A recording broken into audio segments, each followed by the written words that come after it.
We're going to hear from, we're pleased to have the governor with us. He's here in the room, so looking forward to hearing his remarks.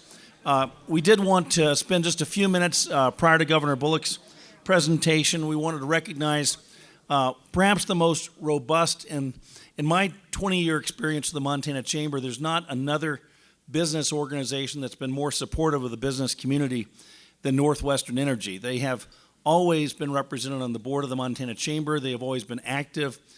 We have our Envision 2026 program. They have been big backers of that. And of course, they do a good job of providing reliable, affordable energy to our state. I did want to make mention of the fact and congratulate them for their effort to acquire a larger portion of coal strip number 4. That's a big deal for our state, and appreciate the efforts there. Their increased interest in coal strip is not only good for stable electric production, it's also good for our tax base, good for the community of coal strip, and it's great news for good paying jobs in that part of the state. Continuing their commitment to Montana, I'd like to introduce Lisa Perry, Director of Community Connections, for a special announcement that they have. So Lisa, come on up. Lisa Perry.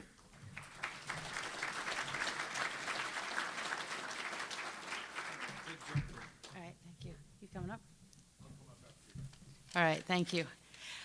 Today I have the pleasure to present on behalf of all of my employees, or my coworkers, excuse me, at Northwestern Energy. John's the vice president. He's supposed to be up here today, but I have the microphone. So I had the good fortune earlier in my career to serve in the executive role in the Martz administration on the Governor's Tourism Advisory Board. During that time, I got to know Judy, and I developed a great respect for her and a great fondness. I would even consider that we were friends. She set a great example for women to get out there and get involved in the community and get to work in the civic setting. She did hold a number of workshops, leadership workshops for women, and I know a lot of women in my cohort group, back to you, participated in that. Therefore, when it became time for me when I learned about the statue that we were going to put in the Capitol to honor Governor Judy Martz, I was pleased to be able to get involved and rally the support of my coworkers within Northwestern Energy. Thank you to Dave Galt for your efforts to do the fundraising and help us get this put together. With that, I'd like to encourage any and of all of you that might have an inclination to join us and help us raise funds and get the statue to recognize our first and so far only female governor. With that, I'm pleased on behalf of Northwest Energy to award $15,000 to the Martz statue. So thank you.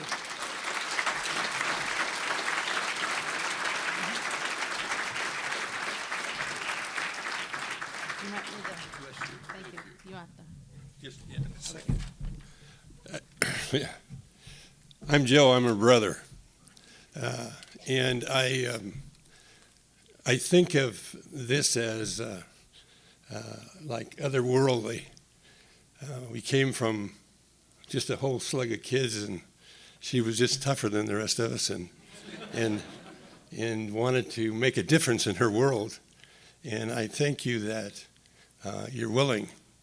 Northwest Energy, thank you so much for jumping on board with us.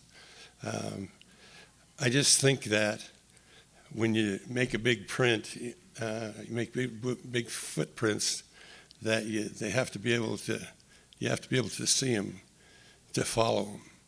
And so we're grateful as a family, so grateful that something like this could even happen to us.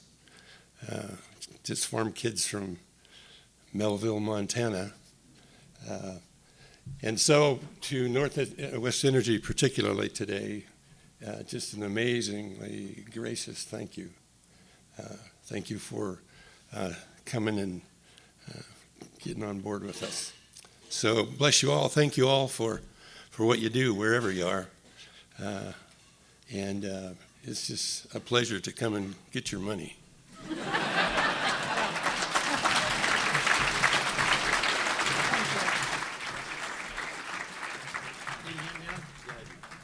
I got to hold on to some more.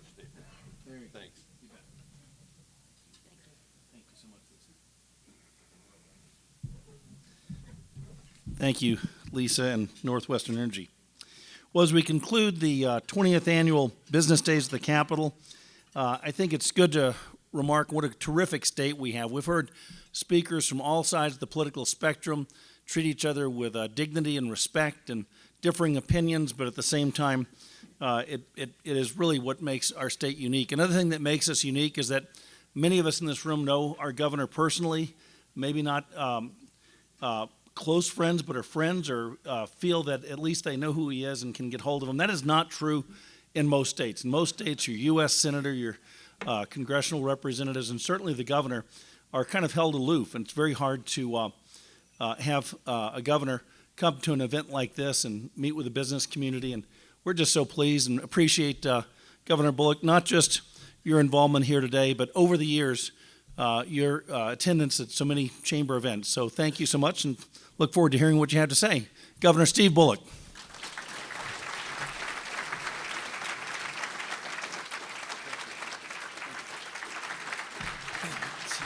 Thank you very much.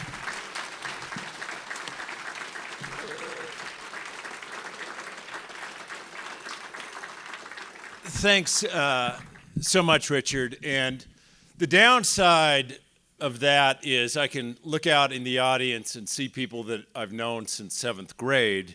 So anytime that I try to be anybody that I'm not, I usually get called on it.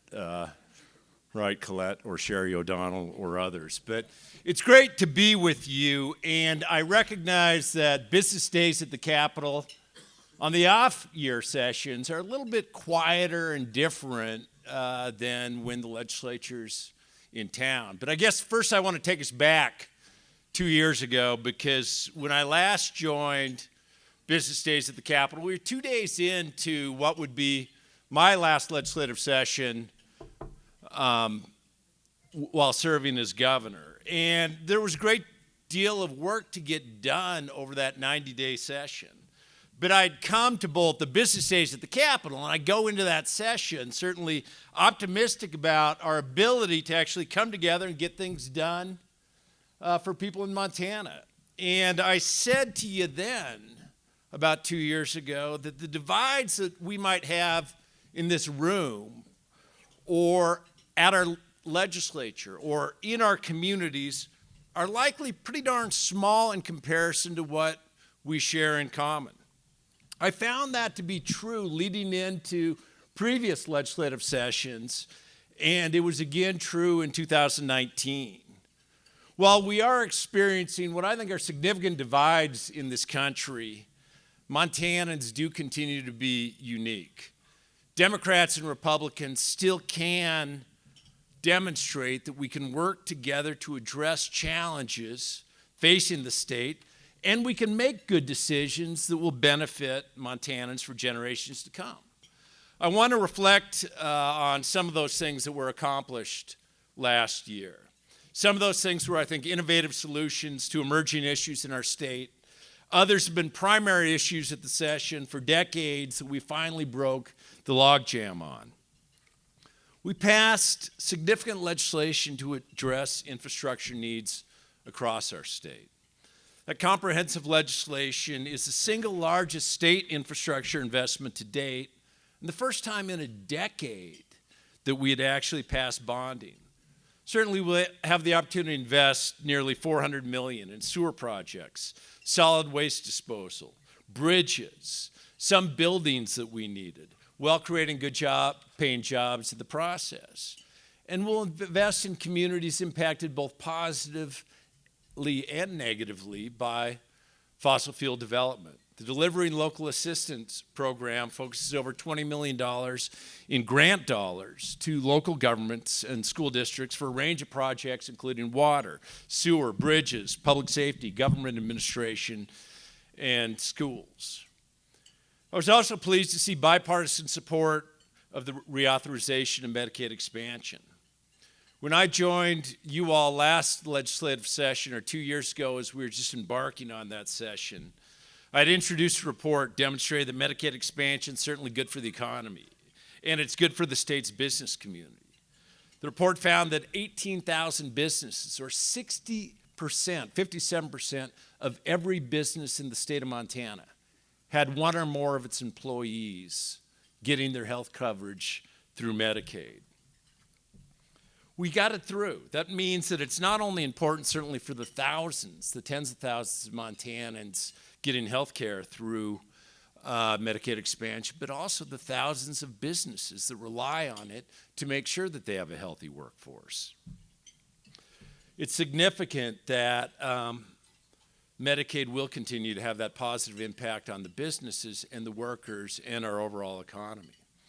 And none of that could have been done alone without businesses stepping up and saying, this is important to break into the partisan bonds or divides that we might have.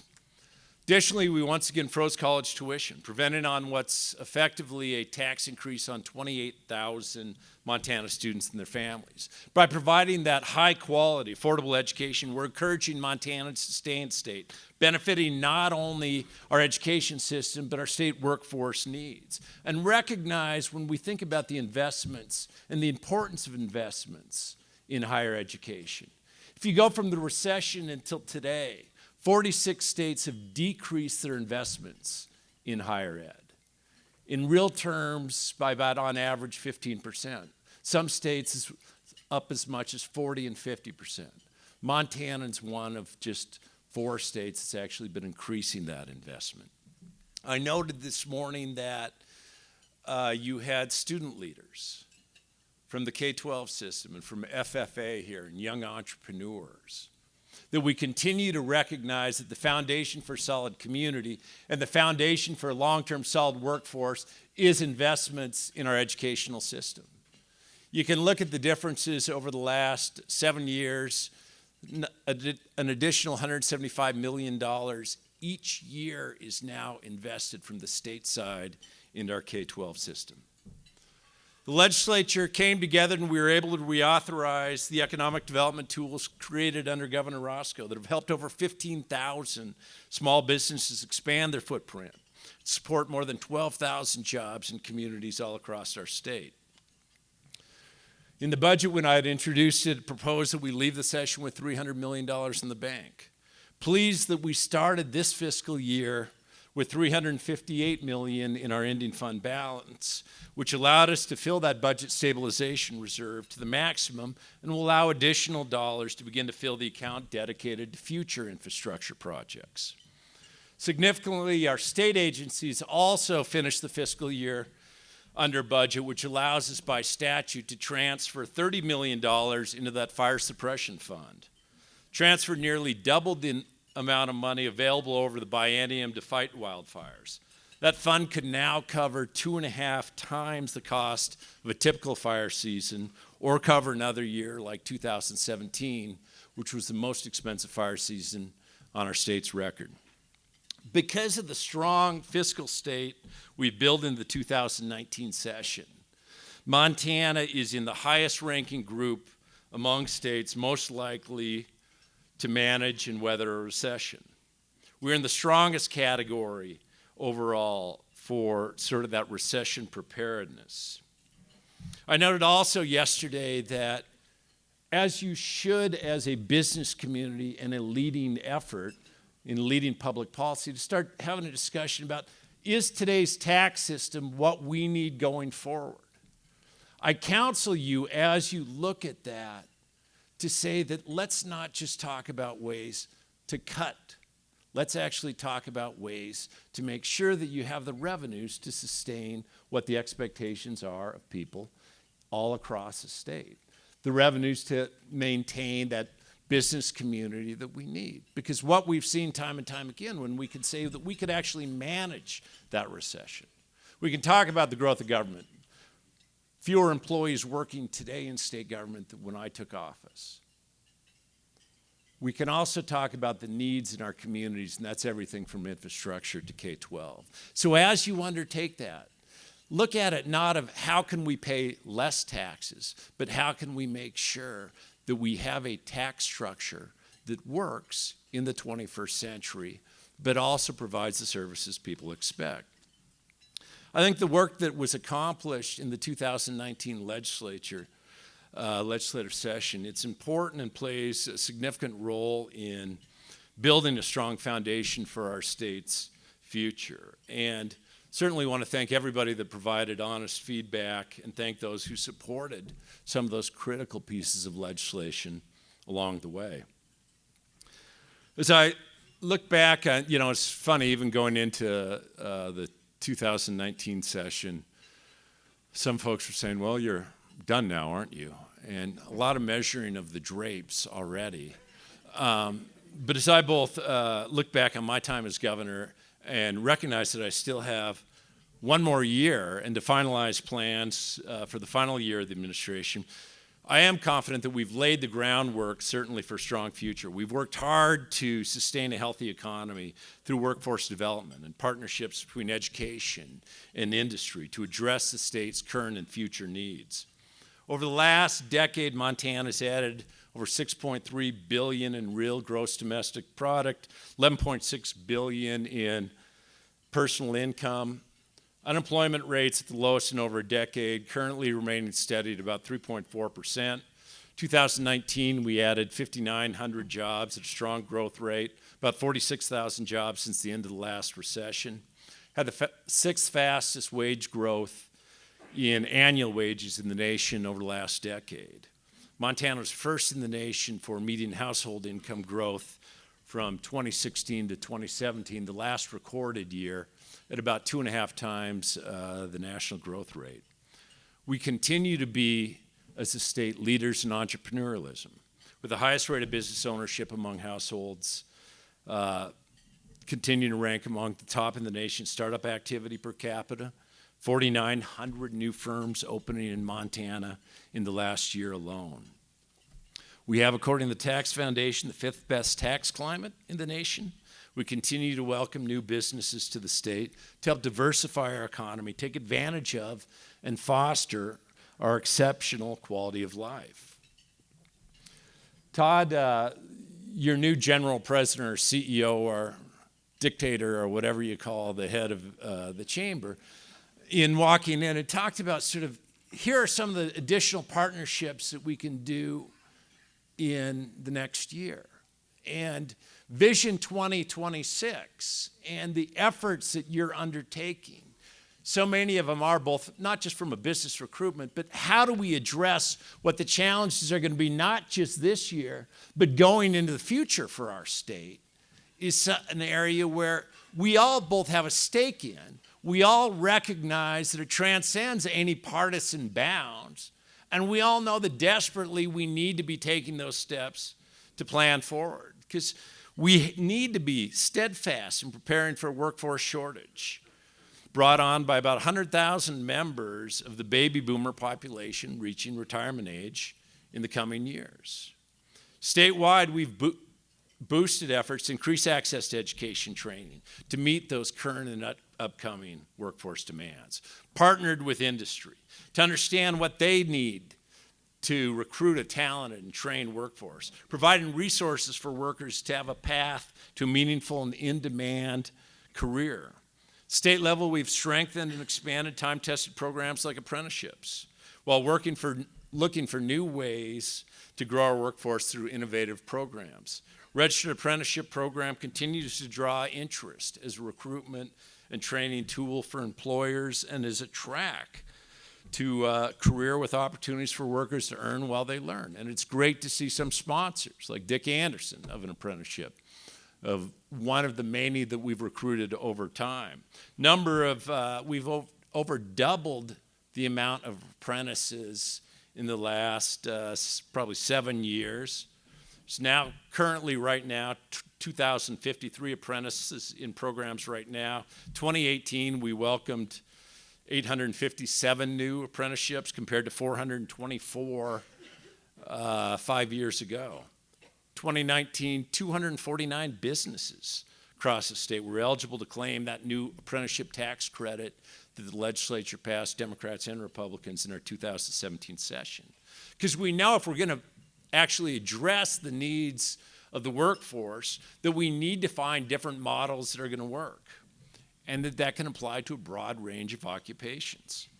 Programs added 8 new, the program added 8 new occupations in 2019, high-demand fields such as healthcare and IT. It's a program that actually encourages skilled workers to stay in state. We know that if someone goes through a registered apprenticeship program in Montana, 90% of apprentices that have graduated since 2013 are working in Montana. They also earn an average wage of $67,000, nearly $25,000 higher than the state average. If we're really going to address workforce needs and making sure that you all have,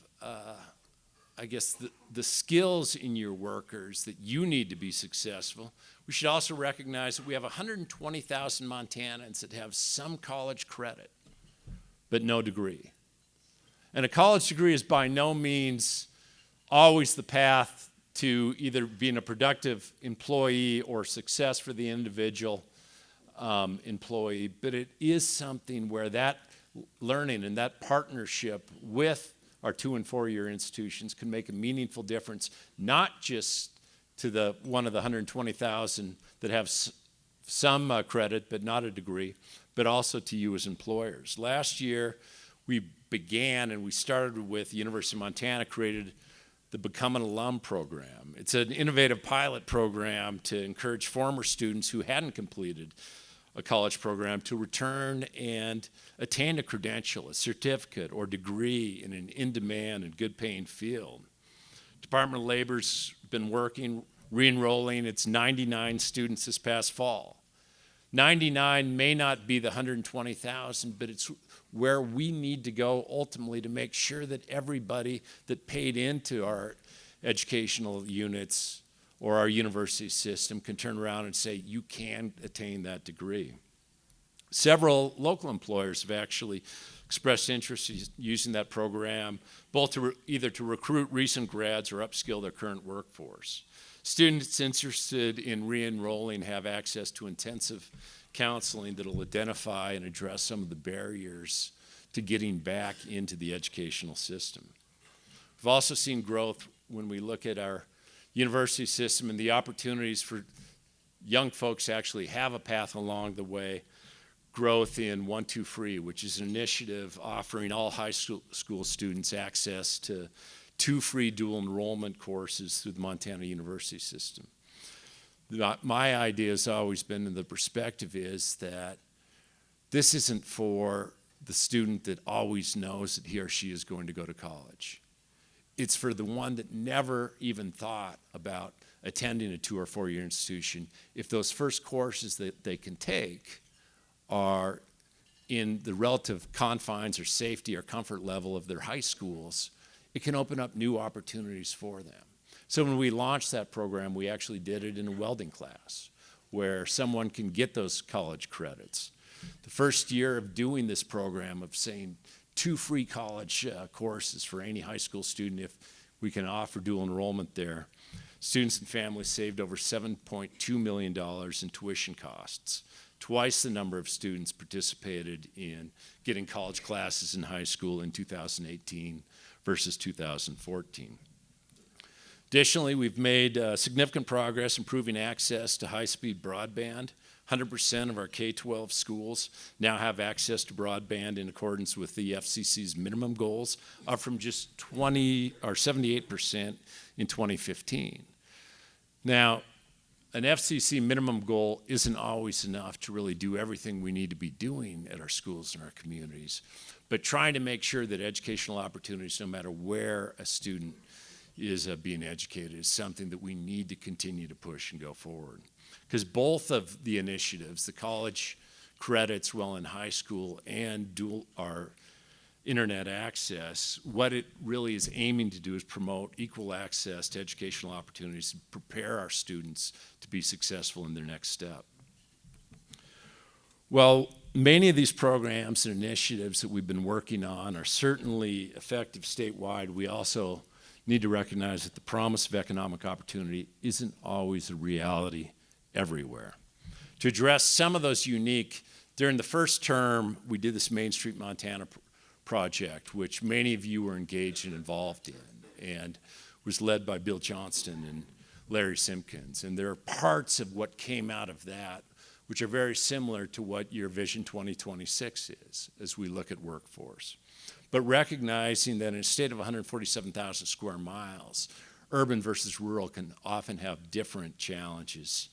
That Lieutenant Governor Cooney and I had launched the second phase of Main Street, which was to focus on building economic opportunities in small towns and tribal communities. We heard from community leaders and stakeholders about what is or isn't working, looked for ways we could partner or offer assistance.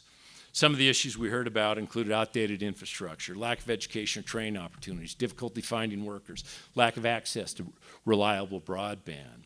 We're trying to help, working with, knowing the government won't solve all of the issues, but helping those rural communities remove roadblocks, leverage public and private resources, connecting small communities with each other to share ideas. For example, in the community of Troy, it lacks reliable broadband. That's going to limit its economic development opportunities. So we help facilitate a partnership with Deloitte and the Telecommunications Association to help Troy build that roadmap to broadband connectivity, identifying potential funding opportunities to make all of that a reality. Importantly, the goal of the Rural Partners Main Street Initiative is to ensure that communities oversee their future, that they can come together and say, what do we want to be and how can we get the assistance to get there? It doesn't replace or appeal local efforts. It's using our local solutions to not only keep rural communities on the map, but ensure they're places that Montanans want to live, start a family, or start a business. Final topic I'd like to discuss with you briefly is our energy future, which is something that I certainly believe we need to continue to focus our attention on to ensure that we go down a path that's led by Montanans and with Montana-made solutions. We sit on some of the largest coal reserves in the world, but it's also undeniable that markets and consumer choice are presenting challenges to coal country. You have 11 coal companies that have gone bankrupt in the last 3 years. And as we plan for an energy future for this state, we have to ensure that communities and workers who've given their decades or their lives to energy production in the state are not left behind. It's a telling time as we come together, 2 days after 1 and 2 are now shut down. What is our overall obligation to those communities? To make sure that workers aren't ultimately left high and dry. Ensure that you can still have viable communities everywhere. And if we're going to continue to develop our coal resources, I do believe that we have to invest the time and research into carbon capture, use, and storage. The reality is that coal is going to be used for at least the immediate near future. And we need to address, so the other reality from my perspective is we need to be addressing greenhouse gas emissions. To do both, this is a technology that we have to look at advancing. As we continue to look forward, I do want to thank Todd O'Hare for stepping up to participate in our Climate Solutions Council, particularly on that council committee with looking at technology innovation and transitions, such as carbon capture. I think it's vital that our work to develop recommendations for the state's response to climate change is informed by perspectives of you, of the business community. Climate change is going to challenge us all to make informed decisions and, amid great uncertainty at times, to manage a set of risks, something the folks in the business community can regularly do. Some of those risks are certainly physical, involving increasing drought, extreme temperature, and severe wildfire activities. Others threaten the health of our state and implicate the costs and returns of investments in our business community. Let me assure you, from my perspective, the risks are real. Our state has begun to feel the impacts of climate change. Fire seasons are 78 days longer than they were 30 years ago. You can go into our ag communities and say planting seasons are changing. And we are beginning to experience transitions in our economy and our energy sector that are happening within our state's borders, across the nation, and indeed around the world. So it's critical, from my perspective, that we all work on crafting homegrown solutions to respond to shifting demands and needs of the global economy, and that we sustainably provide the food, energy, products, and technology that drives our economy. How we choose to respond to those changes around us really does offer a pivotal opportunity to both safeguard our traditional strengths and grow new opportunities for our future. I've often said you can either be on the bus or under it in the face of change. And when it comes to climate change and looking at what our state can and should be doing, we need to be on the bus. We need a plan that not only controls the costs of transitions, but also a plan that captures the markets for innovations happening, connects those opportunities to the workforce and economic development potential of our communities and our businesses. The council that I had tasked, what they'll do is draft recommendations for comment, and we'll be looking for opportunities to engage the business community in the upcoming months.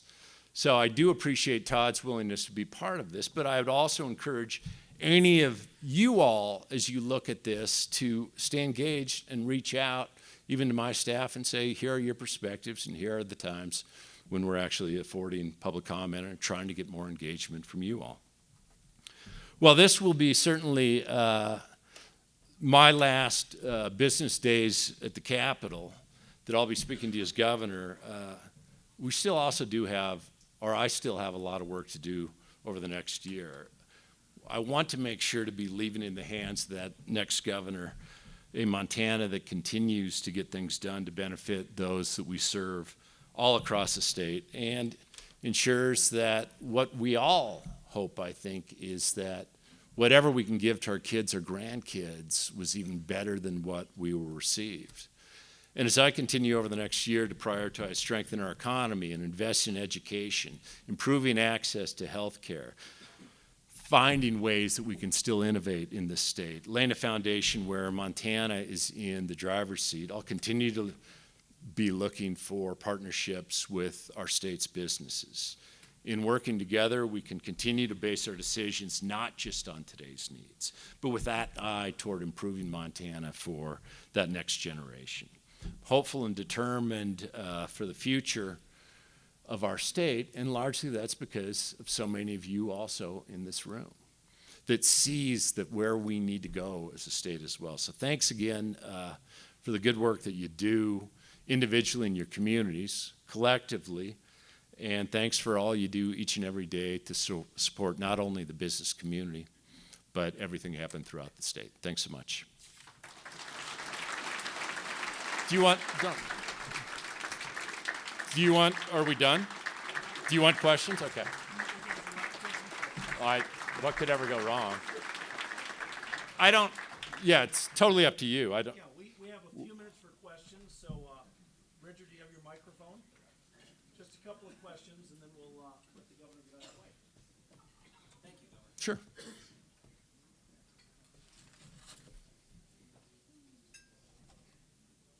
Any questions? If not, that's okay too.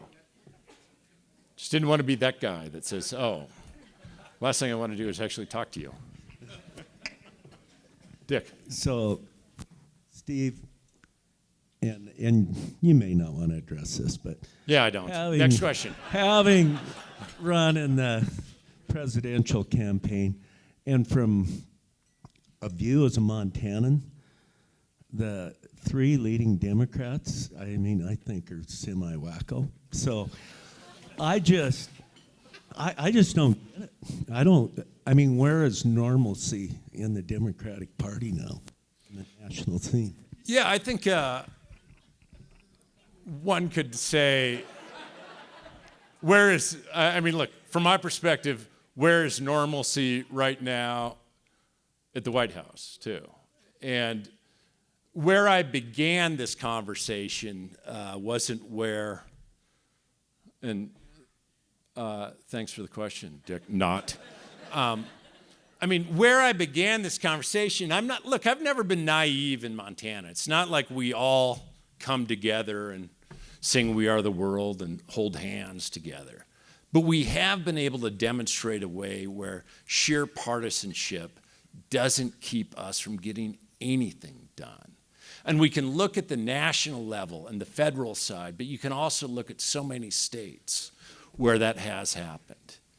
And there has been something unique here. I will implore you as a business community, even if you could never imagine voting for a Democrat, as but one example, or if you're a Democrat that could never imagine voting for a Republican. I would implore you going forward, though, to use your voice to say that part of what makes this state work as well as it does is that we can get beyond that. And you need to have that expectation of your leaders along the way. I don't quite know how to answer your question, Dick. From the perspective, look, it's at one point I said that we've turned this whole thing into the Hunger Games, right? Or something like that. And we'll see where it all comes out. But I think what we also got to recognize, I think, is this is probably bigger than what anybody wanted, that no matter what the outcome of next November is, there are going to be deep, deep divides in this nation. And there are probably already deeper divides than any time in my lifetime.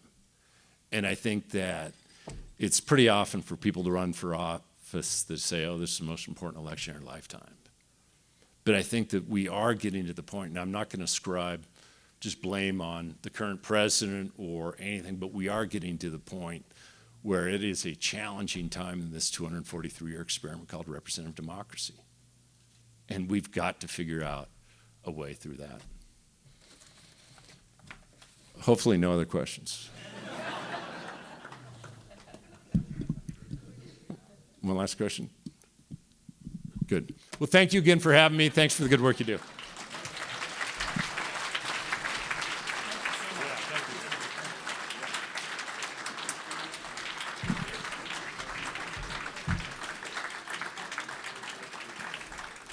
Thank everybody. Just stay standing. We're just about done. Just a couple of announcements. First, thanks again, Governor Bullock, for taking the time and taking questions even, which was a special treat. And then a couple of things. There's a video that's been made of the presentations. It'll be available on our website here in a couple of days, so just check our website. And also wanted to have one concluding round of applause for our sponsors. So thank you, sponsors.